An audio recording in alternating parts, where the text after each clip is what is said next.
in my power to stop the Enbridge Northern Gateway Pipeline and every other silly pipeline they propose. And I will work with my friends and neighbors to make the alternatives a reality. A better world is possible, and we won't stop till it is real. All right, thank you so much. Hi there, I'm Darren Howard. You're tuned into Video Radio right here on YouTube and with our Facebook group from Kelowna, British Columbia, Canada. Yesterday, 130 communities joined together right with the people in Kelowna and Vancouver to defend our climate. I'm going to be bringing you video and pictures from around the world, and the first thing that I've got for you is Bob Purdy and an excellent speech from right here in Kelowna with Video Radio.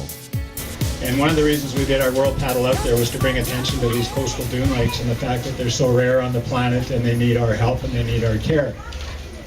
I found this floating in the water, and it reminded me of a starfish, and this thought popped into my head. What if all that was left in that ocean was plastic starfish? We haven't done a very good job of caretaking on the planet. And when that thought hit me, I realized that I had the luxury of walking down that beach and experiencing that beautiful area. What if we destroy that area and future generations, 300, 400, 500 years from now, don't get that same opportunity? Hey there, it's Darren. We're on the march. This is Bob Purdy who spoke, and we recorded it, so I just played it. Oh, awesome. Yeah, so you're on YouTube already. Awesome. And I haven't even interviewed you yet. So let me see the plastic thing. So, you probably heard me speaking about this when I spoke. It's that this is a plastic affair that I found in the Gulf of Mexico, right near Panama City Beach. And it occurred to me that what if that's all that's left in a few years is plastic starfish instead of real starfish? And it was just kind of a wake-up call for me. And as I was walking along the beach, I realized that future generations may not have the same luxury of going on that same walk that I did if we keep going down the path. You're informed about the ALR and what happened with that? Yep. Okay, so quick opinions on that.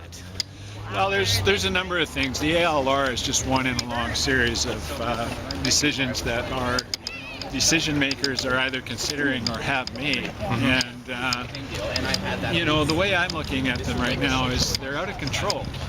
We've got corporations and governments working hand in hand, and the missing part of the equation is our input. It's like they're 3-year-olds, and and there's no parenting going on, and it's up to each and every one of us to stand up and do the parenting.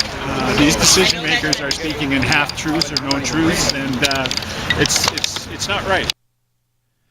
So we'd like to really thank Bob for standing up and for making sure that people get informed. Remember, he's been out on the lake, and he's been out there for over 1,000 days. Not just this lake, but all around the world, to talk about the water and the damage that's being done. Fracking, of course, destroys our groundwater and dumps like 1,700 different chemicals into our groundwater. It's kind of ridiculous. We've got pictures and video from protests from around the world and from right here in Kelowna, British Columbia. We want you guys to get informed on why people are joining arm in arm to stop the things that are going on for short-term profit, profit that only benefits a very, very few people. Absent from our local protest was our local MLAs, MPs, and city councilors.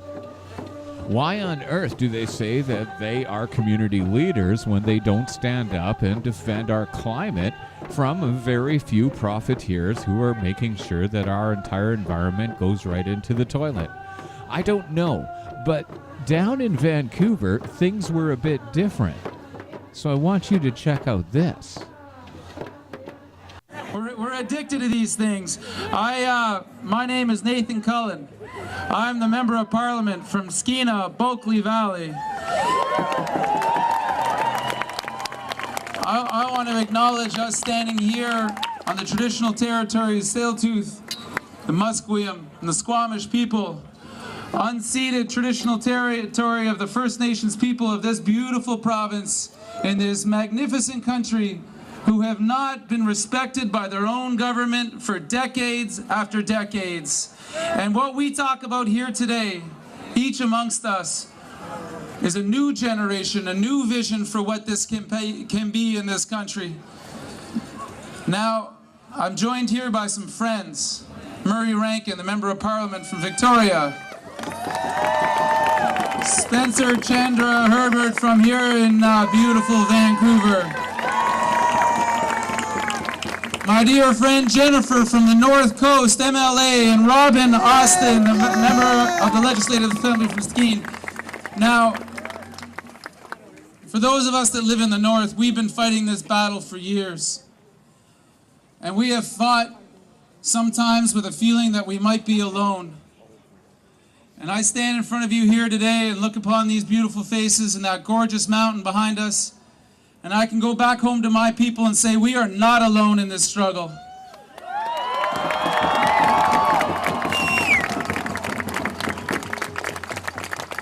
You know, at one point in this conversation, the federal government of Canada called me and my people radicals. They called us enemies of the state. They thought that they could bully us. They thought that they could shut us down. Are they going to bully us? No! Are they going to shut us down? No! You know, sometimes out here on the West Coast, it feels like you have to yell real loud for those folks in Ottawa to hear us. Get over those mountains. And sometimes they close their ears off to us and say, well, you just happen to be in the way between the tar sands and China. Well, we're more than just in the way. We live here. This is our home and native land. And we will stand and defend that land with our very last breath. Now, we saw that there are actual politicians who stand up. And it's really, interesting that local politicians who are around on a bright, sunny day that we had in the Okanagan were not out to stand up against climate change, because basically the politicians are interested in benefiting a small minority of energy investors. But I want you to take a look at this. Absent from down in Victoria is our premier. Well, no surprise there, because she's a pro-pipeline premier. But let's check out some of the action from Victoria. Or are political leaders going to listen to the people who are rising up across Canada today? Are we going to turn away from pipelines and choose a different future? This is about Enbridge and Kinder Morgan and all the LNG proposals that would lead to a massive increase in fracking in BC's Northeast. But this turning point we are at, it is about so much more than pipelines. It is about respecting Indigenous rights and doing something about global warming. It's about the power of corporations and the power of people's movements to stop them. It is about what we choose to do with this moment that we find ourselves living in. Climate change is not some abstract concept for the future. It's game on. It's now. And so those of us in BC, those of us who live here, we have a responsibility, not just to this coast, but to this planet, to keep on getting in the way.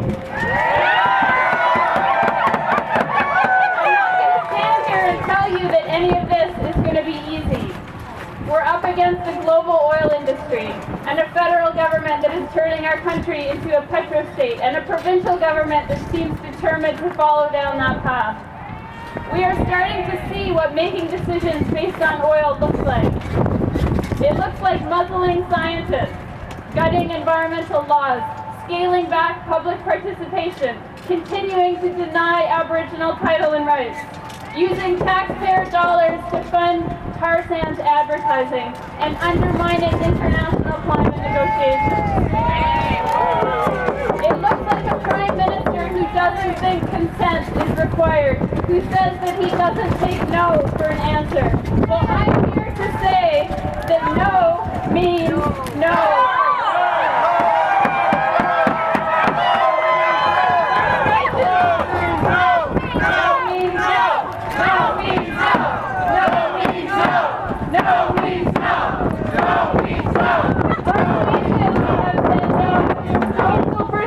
Have declared a ban on tankers in the Great Bear Rainforest. Over 160 First Nations have signed the Save the Fraser Declaration, prohibiting the transport of tar sands crude through their lands and waters. Municipalities have said no, and overwhelmingly British Columbians have said no. Because when we say no to pipelines and tankers, we're saying yes to salmon. We're saying yes to green jobs. We're saying yes to a livable planet. To a future where dinner can still be pulled from the ocean. We're saying yes to a world with orca whales, with spirit bears, with coastal wolves playing with ravens on the beach. You know, big turning points in history didn't just happen because somebody in government woke up one morning and decided that today was the day to give women the vote or to give workers the weekend. No. Change has happened in history because people stood up and made their voices heard. This is one of those moments. The big oil energy agenda is not just bad for this coast. It's bad for jobs, it's bad for our climate, and it's bad for our democracy. All across Canada, people are rising up to say another path is possible. We're standing shoulder to shoulder, bringing together movements for workers' rights, Indigenous rights, climate justice, and environmental justice. Because an attack on one is an attack on all, so we must support one another. And pace yourself. Pace yourself because we are in this for the long haul. And as we are in this for the long haul, make space for some joy. Make space for each other, appreciate each other, support one another, and draw strength from this beautiful coast that we call home. I am so filled with hope and inspiration by the strength and courage that I witness every day as more and more people speak up, step forward, raise their voices, step outside their comfort zone, and make their voices heard. We are reclaiming the power of people's movements. Together, we can stop these pipelines. We can build a world that is based on respect for each other and respect for the earth. Thank you. Man, that's a couple of cool clips, and really hats off to all the people who are out and who were protesting. Make sure that the word got out. Remember, you may look like you're preaching to the choir, but really you're not. You're on the internet, you're talking to millions of people, and you're making a difference when you stand up for change. We would really like to send out our thanks to all those people who stood their ground and made sure that we made a better place for our next generation to be raised up in. We've got major videos coming up, documentaries right here at Radio Free Canada. But on behalf of myself and all the volunteers at RFC, I'd like to thank you for tuning in and being a part of the change that's going on. Remember, you are the solution. There's no question about it. Get your signs, get your attitude, know your information, but above all, get out there and make it happen. Thanks for tuning in. So, Bob Purdy, where do we find you on the internet? A number of different places. You can go to worldpaddlefortheplanet.com. You can go to our Facebook pages. I have 3 of them. Bob Purdy in my name. Send me a request. Paddle for the Planet. Give us a like. World Paddle for the Planet. Give us a like. Okay. And I'm also on Twitter. Oh, Paddle Surfer 365. Paddle Surfer 365. Hi, I'm Darren. This is Bob. Thanks, man. No worries. I appreciate it. Okay. No worries. Right on. Yeah. Okay. Let me see the. This